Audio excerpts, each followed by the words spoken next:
का जो टॉपिक है वो है हमारा इंडस्ट्रियल सेक्टर्स। ठीक है, आज जो हम पढ़ने वाले हैं वो हम क्या पढ़ेंगे, इंडस्ट्रियल सेक्टर्स पढ़ेंगे कि इंडस्ट्रियल सेक्टर्स का क्या सिचुएशन था।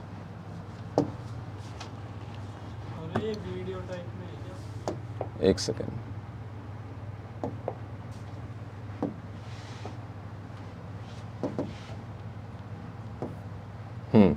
इंडस्ट्रियल सेक्टर्स का क्या सिचुएशन था। इंडस्ट्रियल सेक्टर्स की बात करें, इंडस्ट्रियल सेक्टर्स की बात करें तो उस समय हमारे पास जो इंडस्ट्री, जो सबसे फेमस इंडस्ट्री थी वो थी हैंडीक्राफ्ट इंडस्ट्री, जो कि वर्ल्ड वाइड फेमस था। नो डाउट इंडिया हैंडीक्राफ्ट में पूरे वर्ल्ड में सबसे आगे था, लेकिन ब्रिटिश गवर्नमेंट ने क्या किया, उसको डिस्ट्रॉय कर दिया, रुइंड कर दिया अपने बेनिफिट के लिए। अरे बात समझ में, जो हैंडीक्राफ्ट इंडस्ट्री था वो भी उन्होंने ख़त्म कर दिया। क्वेश्चन है कि क्यों ख़त्म किया वो डिस्कस करेंगे, कैसे ख़त्म किया वो डिस्कस करेंगे। ये दो क्वेश्चन बहुत इंपॉर्टेंट है। ठीक है, फर्स्ट क्वेश्चन कि what was the motive, two fold motive of British government behind deindustrialisation. जब जो ब्रिटिश सरकार है उन्होंने विऔद्योगीकरण किया, विऔद्योगीकरण को इंग्लिश में कहते हैं डी इंडस्ट्रियलाइजेशन, इंडस्ट्री को ख़त्म कर देना, तो उसके पीछे टू फोल्ड मोटिव क्या था, एक ये डिस्कस करना है और दूसरा डिस्कस करना है कि कैसे उन्होंने जो है इंडस्ट्री को ख़त्म किया। ठीक है, वन बाय वन उसको समझते हैं। तो सबसे पहले उस समय की बात करें on the eve of independence की, तो India could not develop a sound industrial base under the colonial rule. मतलब अगर कॉलोनियल गवर्नमेंट की बात करें, इसको हिंदी में कहते हैं औपनिवेशिक शासन, औपनिवेशिक काल। ठीक है, जो ब्रिटिश पीरियड है ना उसको कॉलोनियल रूल बोला जाता है, पूरे ब्रिटिश पीरियड को, जिसको औपनिवेशिक काल या औपनिवेशिक शासन कहते हैं। तो ये कह रहा है कि जब ब्रिटिश पीरियड था तो उस समय इंडिया जो है इंडस्ट्रियल सेक्टर्स में ज़्यादा डेवलप नहीं कर पाया। क्वेश्चन है क्यों नहीं कर पाया, क्या रीजंस रहे। ये एक स्टेटमेंट आ जाएगा आपके क्वेश्चन में, India could not develop a sound industrial base under the colonial rule, explain. ये क्वेश्चन आया हुआ है हिंदी में। औपनिवेशिक शासन में भारत ने औद्योगिक क्षेत्र में ज़्यादा विकास नहीं कर पाया, व्याख्या कीजिए। ठीक है, तो अगर ये लाइन आता है तो जो मैं 4 रीजन बताने वाला हूँ वो चारों के चारों रीजन लिखने होंगे। ये क्वेश्चन कम से कम 6 मार्क्स का बनता है या 4 मार्क्स का, उससे कम का नहीं बनेगा। अगर ये क्वेश्चन आता है India could not develop a sound industrial based under the colonial rule. ठीक है, 4 पॉइंट्स जो मैं आगे बताऊंगा वो 4 पॉइंट्स लिखने हैं। ठीक है, जिसमें से फर्स्ट है आपका DK of handicraft. Right, handicraft means handmade product. तो सबसे पहले कॉलोनियल गवर्नमेंट ने क्या किया, हैंडीक्राफ्ट को ख़त्म कर दिया। ठीक है, यहाँ पर डीके का मतलब होता है ख़त्म कर देना, पतन जिसको कहते हैं हिंदी में हस्तशिल्प का पतन। बताता हूँ, इसको कहते हैं डीके ऑफ हैंडीक्राफ्ट को कहते हैं हस्तशिल्प का पतन। ठीक है, हिंदी में कहते हैं। तो ब्रिटिश गवर्नमेंट ने क्या किया, हैंडीक्राफ्ट को ख़त्म कर दिया। क्वेश्चन है कैसे ख़त्म किया, तो इसका रीजन है discriminatory tariff policy. Discriminatory tariff policy, इस पॉलिसी से उन्होंने हैंडीक्राफ्ट को ख़त्म किया था। डिस्क्रिमिनेटरी टैरिफ पॉलिसी क्या था कि जब इंडिया रॉ मटेरियल को एक्सपोर्ट कर रहा था, कहाँ, ब्रिटेन में, तो कोई भी टैक्स इंपोज नहीं कर रहे थे British government, duty free export of raw material. Right, मतलब कच्चे माल के निर्यात पर कोई कर नहीं था। दूसरा क्या था policy, duty free import of finish goods. जब हम ब्रिटेन से फिनिश प्रोडक्ट को इंपोर्ट कर रहे थे उस पर भी कोई टैक्स नहीं था। लेकिन जब इंडिया जो है हैंडीक्राफ्ट को एक्सपोर्ट कर रहा था तो उस पर हैवी टैक्सेस जो है इम्पोज किया। जब हैवी टैक्सेस इम्पोज करेंगे तो वो जो गुड्स है वो कॉस्टलियर बनेगा, मान लीजिए 100 रुपये का प्रोडक्ट है और इस पे मैं 100 रुपये का टैक्स चार्ज कर दूँ तो वो प्रोडक्ट कितने का हो गया? 200 का।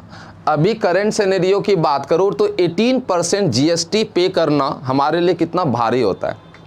अगर आप कोई प्रोडक्ट परचेज करते हैं और उस पर 18% जीएसटी लगा दे तो सोचते कि यार ये कितना एक्स्ट्रा पैसा जा रहा है। आप सोचिए कि अगर 100% टैक्स लगा दे तब क्या हाल होगा। ठीक है, तो क्या हुआ कि यहाँ पर इतना ज़्यादा इस पे टैक्स इम्पोज कर दिया कि जो बाहर में इसका डिमांड जो है धीरे धीरे धीरे धीरे धीरे धीरे क्या होने लगा? कम होने लगा। और जब डिमांड कम होगा तो प्रोड्यूस करके फिर क्या करोगे? अपने आप हैंडीक्राफ्ट खत्म हो गया। और दूसरा रीज़न ये है कि जब ब्रिटिश सरकार हमारे देश में आए तो उन्होंने पहले हमारे देश में राजा महाराजा हुआ करते थे जिसको हम इंग्लिश में प्रिंसली कोर्ट कहते हैं। लेकिन ब्रिटिश सरकार जब आए तो उन्होंने हर जगह अपना शासन चलाना स्टार्ट कर दिया, सबको लूटने लगे, भगाने लगे। तो राजा महाराजा धीरे धीरे धीरे धीरे धीरे क्या होने लगा? ख़त्म होने लगा। जब राजा महाराजा ख़त्म होने लगे तो हैंडीक्राफ्ट का भी डिमांड कम होने लगा क्योंकि वो सबसे ज़्यादा डिमांड करते थे इंडिया में। तो वैसे तो दो रीज़न है हैंडीक्राफ्ट के ख़त्म होने का, एक discriminatory tariff policy, next slide में ये भी मैं प्रेजेंट करूँगा आपके सामने, और दूसरा था डिसअपीयरेंस ऑफ प्रिंसली कोर्ट, राज दरबार का लोप। समझ में आ रही बात? जिसके वजह से हैंडीक्राफ्ट जो है आपका ख़त्म हुआ था। क्लियर है? तो India could not develop a sound industrial base under the colonial rule, जिसका फर्स्ट रीजन है डीके ऑफ हैंडीक्राफ्ट। क्लियर है? क्यों नहीं औद्योगिक क्षेत्र में विकास हो पाया? तो पहला रीजन था हस्तशिल्प का पतन। ठीक है, अगर क्वेश्चन आता है कि what was the reason of decay of handicraft, तो क्या रीजन है? Discriminatory tariff policy. हिंदी में इसको कहते हैं विभेदीकृत कर नीति। Is that clear? समझ में आ रहा है? The countries worldwide famous handicraft industries declined, no corresponding modern industrial base was allowed to come up to take pride of place so long enjoyed by the former. मतलब इसके handicraft ने जो world wide उन्होंने enjoy किया है अपने goodwill को, इसके अलावा कोई दूसरा फर्म नहीं आया था कि उसके तरह और एंजॉय कर पाए। ठीक है, दूसरा रीजन क्या था? दूसरा रीजन मैं बता रहा हूं कि इसका, एक सेकेंड,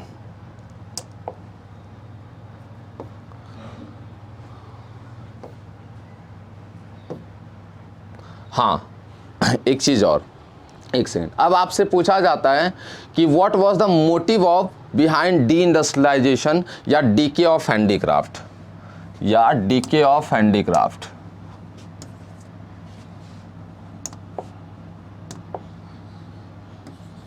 डीके ऑफ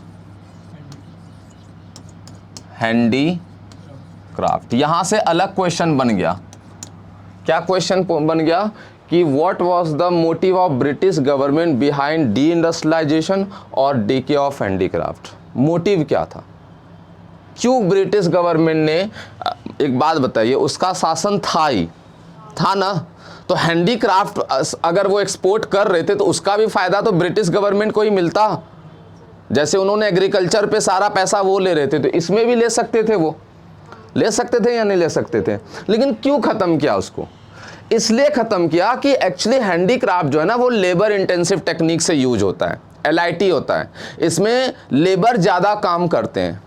आ रही बात समझ में? तो आप लोगों को पता है कि जितना फास्ट मशीन काम कर सकता है उतना फास्ट लेबर काम नहीं कर सकता। पहले तो टाइम टेकिंग था, ठीक है, फिर उसको बनाओ, फिर उसको बेचो, इसका डिमांड हर कोई नहीं करता था। हैंडीक्राफ्ट महंगा होता है, कॉस्टलियर होता है, क्योंकि उस पर वर्क ज़्यादा करना होता है। समझ में आ रही? अभी भी आप मार्केट में कोई हैंडीक्राफ्ट प्रोडक्ट परचेज करते, लाइक बैग्स वगैरह या सोप वगैरह, जो ये सब होता है, तो आप देखते हैं महंगा मिलता है आपको। अरे बात समझो। तो उन्होंने देखा यार इतने टाइम में, जितने टाइम में हैंडीक्राफ्ट हैंडमेड प्रोडक्ट को प्रोड्यूस करूंगा, इतने टाइम में मैं कितने सारे मशीन मेड प्रोडक्ट बना दूंगा, तो मैं क्यों इसमें दिमाग लगाऊं? ठीक है, इसलिए उन्होंने क्या कर दिया? ख़त्म कर दिया। और मेन मोटिव क्या था? एक बात बताइए, अगर हैंडीक्राफ्ट को ख़त्म कर दें तो जो लोग इससे जुड़े हुए थे वो क्या करेंगे बताइए? अगर एक इंडस्ट्री है, सपोज कीजिए पहले एक इंडस्ट्री थी जो हैंडमेड प्रोडक्ट प्रोड्यूस करती थी, सब लेबर उसमें, मान लीजिए जितना भी लेबर था वो उसमें काम कर रहे थे।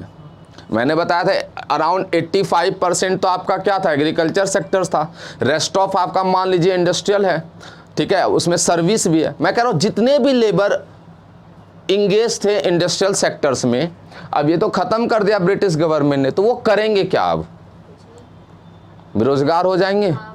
तो फिर बेरोजगारी, तो भूखे तो मरेंगे नहीं, कुछ ना कुछ तो करना होगा। क्या करेंगे वो? खेती बाड़ी करेंगे, राइट। वो क्या करेंगे? खेती बाड़ी करेंगे, मतलब एग्रीकल्चर सेक्टर्स में इंगेज्ड हो जाएंगे। जब एग्रीकल्चर सेक्टर्स में इंगेज्ड होंगे तो प्रोडक्शन बढ़ेगा या नहीं बढ़ेगा? बढ़ेगा। ब्रिटिश गवर्नमेंट ने पहले ही बोल दिया था कि आपको कौन से गुड्स को प्रोड्यूस करना है, कैश क्रॉप को प्रोड्यूस करना है। तो अगर वो लोग भी इंगेज्ड हो जाएंगे इंडस्ट्रियल सेक्टर्स में तो क्या होगा? कैश क्रॉप और बढ़ता जाएगा, है ना। तो ब्रिटिश गवर्नमेंट को क्या मिलेगा? Raw material. अब हर कोई प्रोड्यूस कर रहा है, खरीदने वाला कोई नहीं है, आप सब प्रोड्यूसर हैं, खरीदने वाला मैं अकेला हूं, तो मैं तो जो चाहूं आप लोगों से कर सकता हूं ना, है ना। मैं बोलूंगा भाई इतने में दो, तो इतने में देना पड़ेगा, क्योंकि दूसरा ऑप्शन तो है नहीं आपके पास। सप्लाई बहुत ज्यादा है और डिमांड एक ही पर्सन कर रहा है। तो मेन मोटिव ये था उनका कि अगर ये लोग एग्रीकल्चर सेक्टर से जुड़े रहेंगे तो हमें मिलेगा रॉ मटेरियल। समझ में आ रही बात? ठीक है, वो भी सस्ते दामों में, चीप रेट पर। तो फर्स्ट ये था to get raw material at a cheap rate. पहला लक्ष्य क्या था विऔद्योगीकरण का ब्रिटिश सरकार का? कि सस्ते दरों पे कच्चे माल की प्राप्ति, ठीक है, to get raw material at a cheap rate. देखिए, The primary motive of the colonial government behind this policy of systematically deindustrialization India was twofold. Twofold मतलब दो। First क्या था? First ये था, the intention was first to reduce India to the status of a mere exporter of important raw materials for the upcoming modern industry in Britain। मतलब Britain में उसको industry को और ज़्यादा एक्सपेंड करना था, तो उसके लिए उसको चाहिए था रॉ मटेरियल, कैपिटल गुड्स तो था ही उनके पास। तो इन्होंने बोला, इन्होंने क्या सोचा कि इसको ख़त्म कर देंगे तो ये लोग किससे जुड़ जाएंगे? एग्रीकल्चर सेक्टर से, तो हमें रॉ मटेरियल मिल जाएगा। और जब रॉ मटेरियल मिलेगा तो उसको वो क्या करेंगे? फिनिश गुड्स में कन्वर्ट करेंगे। कन्वर्ट करके किसको बेचेंगे? इंडिया को बेचेंगे। तो ये दोनों तरफ से इंडिया को लूट रहा है। पहले कैसे? सस्ते रेट पे जो है उससे रॉ मटेरियल को खरीद रहा है, यहाँ से लूटा, और दूसरा महंगे पे उसको जो है बेच रहा है, वहाँ से लूटा। तो ये दो मोटिव था, ठीक है। Second, to turn India into a sprawling market for the finished products of those industries so that their continued expansion could be ensured to the maximum advantage of their home country in Britain। ठीक है, ताकि यहाँ से हम raw material को ले जा करके ब्रिटेन में उसको क्या करेंगे? सेटअप करेंगे, और ब्रिटेन में इंडस्ट्रियलाइजेशन को और क्या करेंगे? एक्सपेंड करेंगे। ये दो मोटिव, ये बहुत इंपॉर्टेंट क्वेश्चन है, कई बार पेपर में आया हुआ है कि what was the two fold motive behind deindustrialisation. समझ में आ रही बात? तो दो मोटिव, हिंदी में दोबारा मैं रिपीट कर रहा हूँ। पहला, सस्ते दरों पे कच्चा माल प्राप्त करना, बहुत सिंपल, और दूसरा भारत को निर्मित वस्तुओं का निर्यात करना। ये था। क्लियर है यहाँ तक? अब आते हैं दूसरे पेज पे। दूसरा रीजन, पहला रीजन तो मैंने बता दिया, अब दूसरा ये है कि reasons for D industrialisation.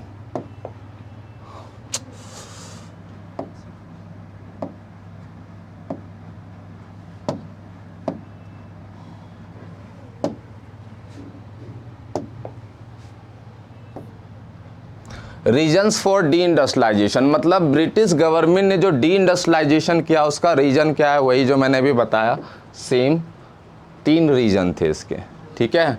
Duty free export of raw material, मतलब कच्चे माल के निर्यात पर, कच्चे माल का कर मुक्त निर्यात, कोई भी टैक्स नहीं। जब टैक्स नहीं लगेगा तो वो सस्ते में ही तो उसको मिलेगा ना। Duty free import of raw material, ठीक है, ये थोड़ा यहाँ पर गड़बड़ हो गया, ये यहाँ पर इंपोर्ट ऑफ रॉ मटेरियल नहीं होगा, यहाँ पर होगा फिनिश्ड प्रोडक्ट, ये यहाँ पर होगा इंपोर्ट ऑफ फिनिश्ड प्रोडक्ट। समझ में आ रही बात, ठीक है। अब तीसरा रीजन क्या था, heavy duty on export of handicraft industries नहीं होगा, यहाँ पर प्रोडक्ट होगा, ठीक है। जो हैंडीक्राफ्ट प्रोडक्ट को हम क्या कर रहे थे, एक्सपोर्ट कर रहे थे, उस पर हैवी ड्यूटी इंगेज करना अपने आप खत्म हो गया इंडस्ट्री। क्यों? क्योंकि जब हैवी ड्यूटी इंपोज कर रहे थे, जैसे पहले ही बताया मैंने, वहाँ पर जो आपकी चीज़ें वो फॉरेन में महंगा होने लगा, तो डिमांड अपने आप धीरे धीरे धीरे धीरे क्या हो गया, ख़त्म, ठीक है। तो बस इसके वजह से हैंडीक्राफ्ट इंडस्ट्री ख़त्म। क्लियर है? अभी आपने देखो इस सिर्फ एक स्लाइड में दो तरह के क्वेश्चंस आपने पढ़े। पहला क्वेश्चन कि what was the reason for deindustrialisation, ये, और दूसरा क्वेश्चन कि what was the two fold motive behind deindustrialisation. ठीक है, समझ आ रहा है ना कैसे कैसे क्वेश्चंस पूछते हैं। अब आते हैं सेकंड, पहला, अब ये तो हो गया दो क्वेश्चन इसका, और एक जो फर्स्ट में मैंने बताया कि India could not develop a sound industrial base during the British rule, जो 6 नंबर का क्वेश्चन है, तो उसका पहला रीजन था डीके ऑफ हैंडीक्राफ्ट, और दूसरा अब मैं बता रहा हूं कौन सा रीजन था। दूसरा था आपका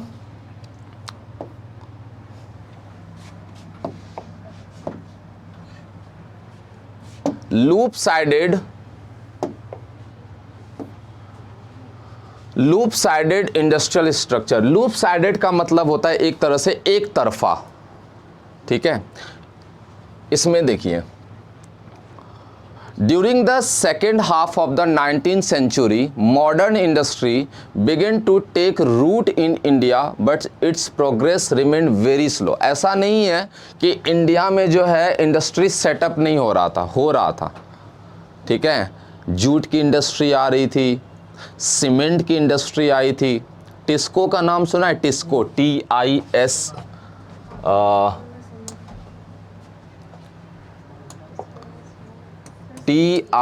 TISCO, Tata iron steel corporation of India, ये आया था, नहीं ऑफ इंडिया नहीं, और Tata iron steel corporation organisation करके कुछ है, ठीक है।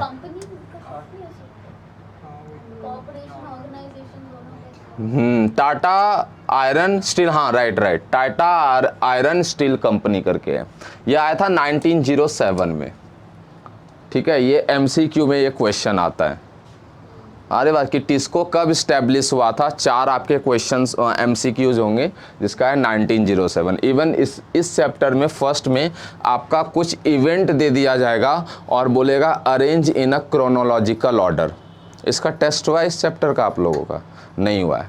मतलब क्रोनोलॉजिकल ऑर्डर में अरेंज करने के लिए बोल देगा, तो अलग अलग इवेंट होंगे, उसके डेट्स होंगे। जैसे कि फॉर एग्जांपल टिस्को है, 1907 हो गया। फर्स्ट ऑफिशियल सेंसस कब हुआ था इंडिया में, ठीक है।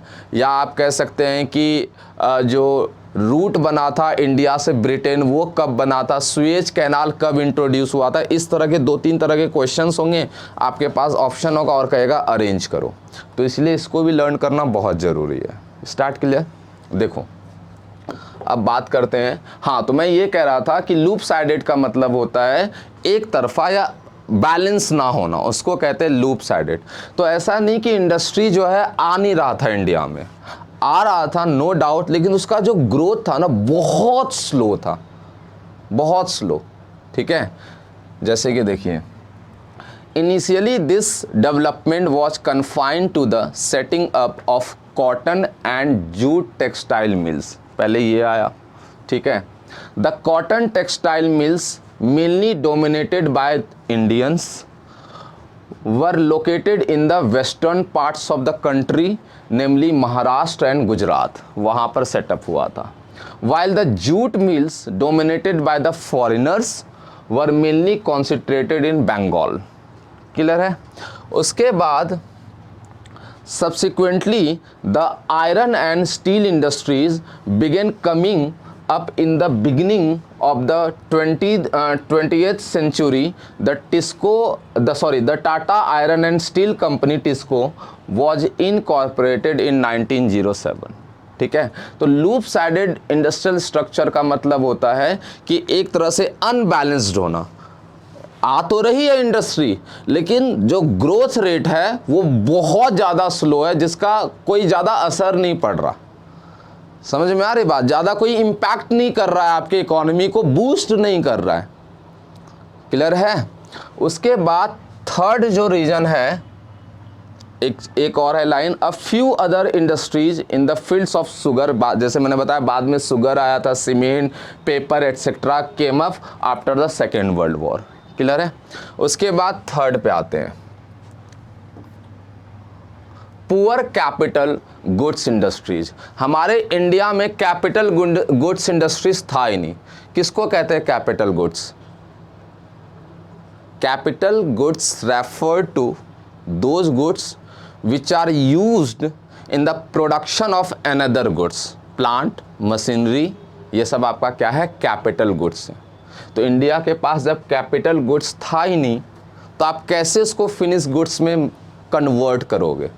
तो तीसरा रीजन था पुअर कैपिटल गुड्स इंडस्ट्रीज। पहला डीके ऑफ हैंडीक्राफ्ट बताया था, दूसरा मैंने लूप साइडेड इंडस्ट्रियल स्ट्रक्चर बताया, और तीसरा क्या है? Poor capital goods industries. ठीक है, इसमें क्या है, जैसे टेक्सटाइल इंडस्ट्रीज था हमारे पास, there was a hardly any capital goods industry to help promote further industrialisation in India. ठीक है, there was no substitute to the near wholesale displacement of the country's traditional handicraft industry. मतलब handicraft के अलावा कोई substitute था ही नहीं। जितना ये फेमस हुआ था, इसके अलावा जितने इंडस्ट्रीज आए, इसके जैसा फेमस नहीं हुआ, जिसके वजह से हमारे कंट्री में इंडस्ट्रियलाइजेशन था ही नहीं। तभी हम बोलते हैं कि इंडिया ने एक साउंड जो है ना, साउंड बेस को नहीं डेवलप कर पाया। मतलब ऐसा साउंड इंडस्ट्रियल बेस का मतलब, जैसे हम चाइना, हमारे अगर मान लीजिए कैपिटल गुड्स के बारे में, मतलब इंडस्ट्रियलाइजेशन के बारे में अगर बात करते हैं हम लोग, तो पहले किसको तुरंत बोलते हैं? चाइना। आप देखो चाइनीज़ कितने सारे प्रोडक्ट है ना, इलेक्ट्रॉनिक्स में है, टॉयज़ में है, ठीक है, हर चीज़ में चाइनीज़ प्रोडक्ट। तो इतना ज़्यादा इंडस्ट्रियलाइजेशन है, तो उन्होंने एक साउंड इंडस्ट्रियल बेस को डेवलप किया।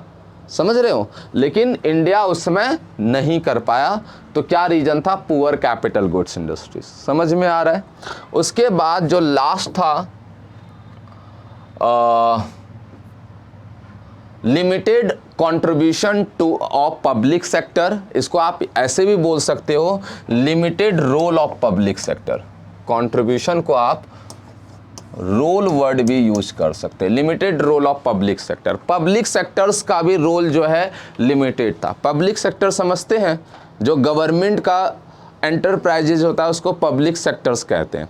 तो पब्लिक सेक्टर भी कुछ ही थे, जैसे कि रेलवेज हो गया, कम्युनिकेशन सेक्टर्स हो गया, पावर सेक्टर्स हो गया, इन सब में पब्लिक सेक्टर था।